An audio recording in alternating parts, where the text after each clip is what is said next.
Well, LifeBlood, this is George G, and the time is right. Welcome to today's guest, strong and powerful Jennifer Fondrevay. Jennifer, are you ready to do this? I am. All right, let's go. Jennifer is the founder of Day One Ready. It's a consultancy that advises forward-thinking business leaders, owners, and executives on how to prepare for the human capital challenges of M&A. She's the author of Now What? A Survivor's Guide for Thriving Through Mergers and Acquisitions. Jennifer, excited to have you on. Tell us a little bit about your personal life, some more about your work, why you do what you do. How long do you have? As long as we need. Thank you, one, for having me on. You already highlighted the book. It's a survivor's guide because I went through 3 separate merger and acquisition deals. And I was a corporate marketing executive at the time. And frankly, George, you can maybe guess from my last name. So I'm half French, and my original plan in life was to be ambassador to France. So the fact that I do what I do now, I keep saying to my dad, who is the French part of my parents, that I'm just taking a circuitous path to ambassadorship. I like And it. it could still be possible. But for about 25 years of my career, I was in advertising and marketing and had reached what I thought was the height of a marketing career, becoming a chief marketing officer. But it was in that capacity that I went through 3 separate deals. And these were multi-billion-dollar deals. So, as I've come to learn, the bigger the billions, the bigger the bloodbath. But I kept feeling through each of those deals that there had to be a better way to do M&A, where the value that was being sought for the deal actually was achieved, where you didn't lose talent, you didn't lose productivity, you didn't have such a significant drop in morale that the company had to strive to even get back to zero. And so it was in that time that I felt I wanted to write a book about how to not just survive it, but to thrive through it. And so in that journey writing that book, I interviewed a number of executives, about 60 CEOs, CFOs, CHROs, middle managers. And it was in that interview time that I repeatedly kept getting asked, well, what are you doing besides the book? To which I would cheekily respond, well, do you know how hard it is to write a book? I was just planning to write a book. I was going to go out and be another CMO. But I thought the question after a while was relevant, right? I had one CEO in particular say, well, the book is great. Like, this is important. Executives need this. You got to do more to get the book out there. And so that's why you find me doing what I do now, advising business owners, CEOs, their leadership teams, private equity, on how to manage what I like to call the people challenges of mergers and acquisitions. I love it. I can't help think that there aren't some through lines between being the ambassador to France for the United States of America and helping 2 companies merge. Well, I do. In fact, actually, I'm very involved with my graduate school, Thunderbird. It's an international business school. I went there specifically because I wanted to be Like, this is ambassador what I'm to going to do. France. um, Thankfully, I had a really good professor in marketing research who asked me one day, so what do you plan to do? And I told him I wanted to be ambassador to France. And I could see in his eyes, he was looking at me like, yeah, kid, like, good luck, you know. And he didn't say it, but I now realize that he's thinking, you get a better chance of being ambassador to France if you make a lot of money and you support some candidate who goes off to be president, and then maybe you'll get it, which was true. So thankfully, he said, well, you should always have a plan B, and you have a knack for this marketing stuff. You should just consider that. And so thankfully, I had that conversation and started my career in advertising at J. Walter Thompson and then Foote Cone Belding. So again, lucky enough to have been in major ad agencies on international clients. But you're not the first to say, well, you could still do it, maybe. Yeah, for sure. So The more billions, the more bloodbath or something like that. That certainly makes sense. That means there's probably just a lot more people that are involved in this. And Yeah. that's where stuff gets messy, right? We can sit in a boardroom and talk about all the wonderful synergies and how this is all going to work. But when you actually get face to face and roll up our sleeves with the other people, that this doesn't always work out. Yeah, and what's interesting, so yes, you hit the nail on the head. It's because there's so many people involved, right? When it's multi-billion-dollar deals, uh, a big part of that pursuit in doing that deal is finding efficiencies and redundancies. So layoffs and cutting entire departments tends to be part of how people think of those mergers and acquisitions. But I found in doing the research, I spoke with business owners who were in middle market companies, that 10 to $1 billion range, and they had the same challenges.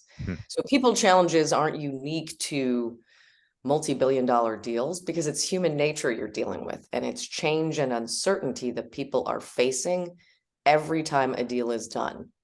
And so, I say rather jokingly, with big billion-dollar deals, you can have a lot more chaos, but there's change and uncertainty in every instance. And that's probably true at the top of the organization with the C-suite, and I'm sure that it's true for just regular folks. Yeah. Oh yeah. It's not and that's why I frankly I did the interviews. I wanted to make sure that the experience that I had through 3 separate deals wasn't unique to me. Because I did feel that way at the beginning. I thought, man, you see a different side of people when they're faced with change and uncertainty. And I saw that consistently. Even though I was on all sides of the equation, I had been acquired. I was part of a company that acquired another. Was then the third one was private equity acquired our company. And in doing those interviews, it became clear to me that how you navigate mergers and acquisitions, no one is going to necessarily help you to do that because they're figuring it out themselves. And that's why I wrote the book. I wanted people to understand here's how to not just get through it, but actually find more opportunities because they are there if you know what to expect. And that's the hard part. A friend of mine actually jokingly said I should have called the book "What to Expect When You're Not Expecting a Merger or an Acquisition." That's funny. Know what to expect. So I wrote down human capital, change management, these important buzzwords and massive industries, and rooms full of consultants. From my experience and what I've, sort of just paying attention, we don't know what to expect because we're not communicated to. So when you talk about helping people overcome expected challenges, like we know that you're going to run into these things, and if you choose to just ignore them and not and skip a bunch of steps, it's going to be painful. Right. Absolutely. And that's the key. They are expected. You can expect them. It's what frustrates me the most is when in the research that I did for the book, there was an article in which a CFO was quoted as saying, what doomed the M&A deal was unexpected people challenges. And I think 70% of the CFOs, it was a CFO magazine, said, yeah, that's it. It's I mean, obviously there are other aspects of what can undermine the success of a deal, right? Typically the valuation was off. It was way bigger than they had anticipated, but the other ones were all people related, right? Synergies that don't appear or aren't as easy to achieve as expected. More complicated production integration challenges, and then people challenges. So for me, a big part of overcoming that is one, writing the book. And that book is geared towards the person going through it. Here's what to expect and how to navigate it. But I use the book as well when I'm working with executives and their teams to say, here's what you can't expect. This is what's going to happen to people. They're going to go through stages of grief. For some, it might be significant, right? Because if I've identified with a company for years and now I don't know what that company is and I don't know what it's turning into, I'm mourn the loss of that company. And that's not just me, right? That's statistically proven through the research I did and that others have done. And it leverages Elizabeth Kubler-Ross's description of what someone goes through in terms of the stages of grief when they're mourning the loss, right? In her case, she was writing about terminally ill patients, but it has applications for many other things. And I applied it to mergers and acquisitions. And then the other part, the other people challenges, that people become a different version of themselves. It's what I said at the beginning. You see a different side of people when they're faced with change and uncertainty. And even if you aren't in a merger and acquisition, your best proof point is think about some of the people you saw during the pandemic, right? Where we were all faced with change and uncertainty. And I suspect you saw a different side of people who you thought you really knew act in ways you never expected. And it's not to judge people. It's just simply to say people, when they're afraid, can act differently, and you need to be prepared for that. Yeah, there's no doubt about that. That's a wonderful way to sort of think about it, is our behavior during the pandemic. And obviously with our careers, it's our financial, it's our money. So when you mess with people's money, that's a really big deal, but it's also, in a lot of ways, it's my identity. This is what I do. And so, for us to expect that that I as a person wouldn't be startled by that and caught off guard. I think that's pretty wild that you wouldn't expect that, but it's very interesting for sure, right? Yeah, I mean, I went through it. I'm the reason I wrote the book is in the first acquisition. So Navtech was a global mapping company, digital mapping company, and now maps are ubiquitous. They're on your phone, they're everywhere. But back then, we were launching the product globally, and I was the head of B2B marketing globally. Loved that job. I mean, I want to be ambassador to France, right? And I'm based in Europe. I'm helping We're people. getting closer. Yeah, it was just amazing. And we were acquired by Nokia in 2008 for $9 billion. And I thought it was brilliant. I thought it was smart on Nokia's part to see that through the phone, we weren't just going to connect talking, but we would connect through mapping and location-based solutions. If you have followed Nokia at all, you can guess that didn't go well. That acquisition wasn't successful, but it had such great opportunity. And I thought Nokia was brilliant in doing so. But culturally, we came at things very differently. Navtech was B2B, Nokia was B2C. And as part of that lesson learned, I went through exactly what I described to you. I had been the head of B2B marketing globally. I was important in our company. I provided significant value. For Nokia, what do you do again? And it was like, write these press releases and get them out. And then these press releases, like they would go through umpteen million reviews because they just didn't understand how we did what we did. Because we were serving clients and customers and they were focused on consumers. And so it was just a very, it was a tough lesson to learn.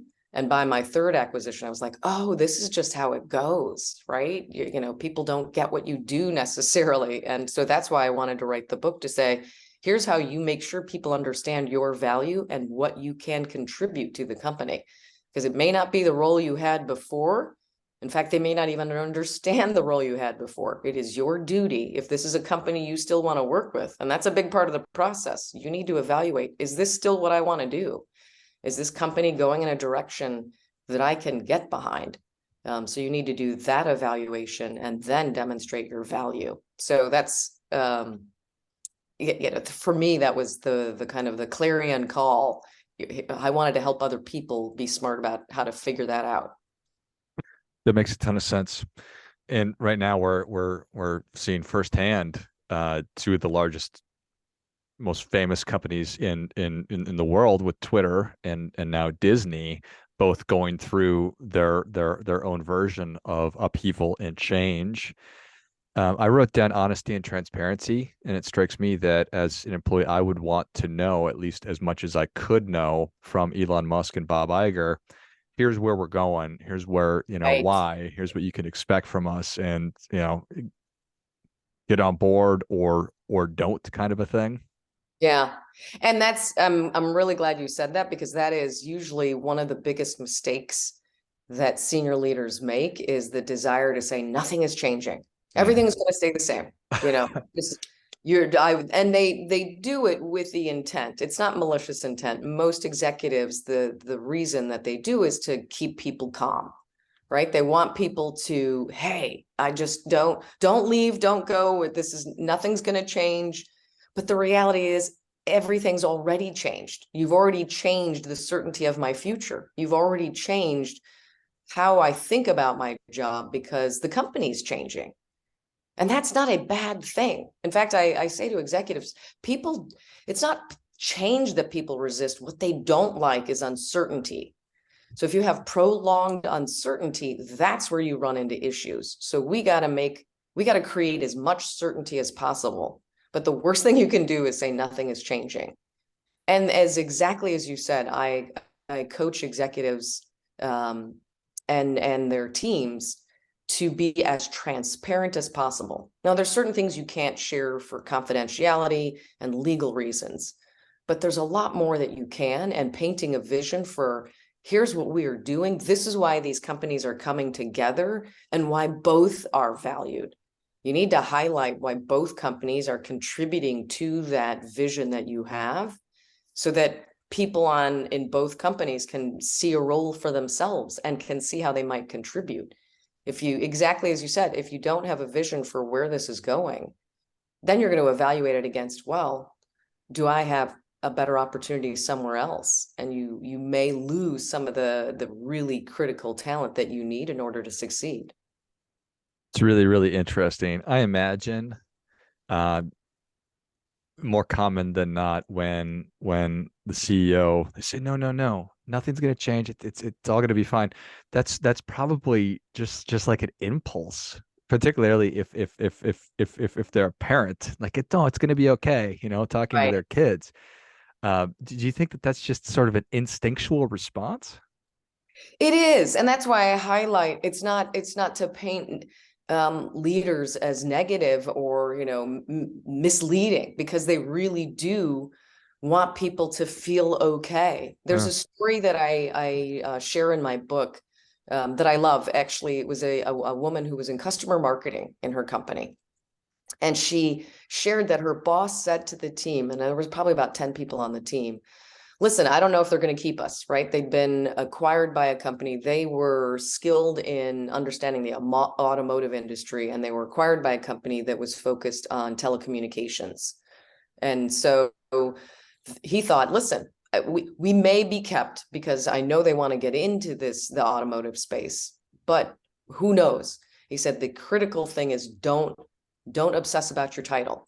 Don't be focused on your job description and the box that you've been in. Demonstrate how quickly you learn. Because that customer marketing team was super smart, right? They researched everything. They were always the group that helped present the statistics at their user groups for customers. Like they were tasked with that, and were always well known for the research. And so he said, we need to demonstrate not the industry we know, but how quickly we learn an industry, so that when they're evaluating different departments, they see the critical nature of what we do. And sure enough, she said that more than anything helped them as a team to just stay focused, and no one was let go. They were split up for a little while, but she said it was critical, and she so appreciated the transparency of her boss to say, listen, I don't know where this is going to go. I think the vision is an interesting one, and we could contribute, but here's how we're going to make them see what we do valued. Love it. That makes a ton of sense. Well, Jennifer, thank you so much for coming on. Where can people learn more about you? How can they engage with Day One Ready? And where can they get a copy of Now What? Survivor's Guide for Thriving Through Mergers and Acquisitions? Well, I hang out mostly on LinkedIn. I do a ton on LinkedIn. I share articles. I'm a speaker, so I talk a lot about the different companies that I'm speaking with. So certainly look for me on LinkedIn, Jennifer J. Fondrevay. And then my website. My website actually, oddly enough, is loads of fun. I have a personality quiz on there, so you can go and find out who you might be working with in your merger and acquisition, or even you might identify yourself after you take the personality quiz. It's a little bit tongue in cheek, and that's also where I talk about the different personalities. So jenniferjfondrevay.com is where I would say. And you can find Now What on Amazon. Excellent. Well, if you enjoyed this as much as I did, show Jennifer your appreciation and share today's show with a friend who also appreciates good ideas. Find Jennifer on LinkedIn, as well as Jennifer J. Fondrevay. There, I think I finally said it correctly. Jennifer, Jennifer J. Fondrevay. Take that personality quiz, find out a little bit more about yourself, and pick up a copy of Now What on Amazon. And I'll also link that too. Thanks again, Jennifer. Thank you. And until next time, remember, do your part by doing your best.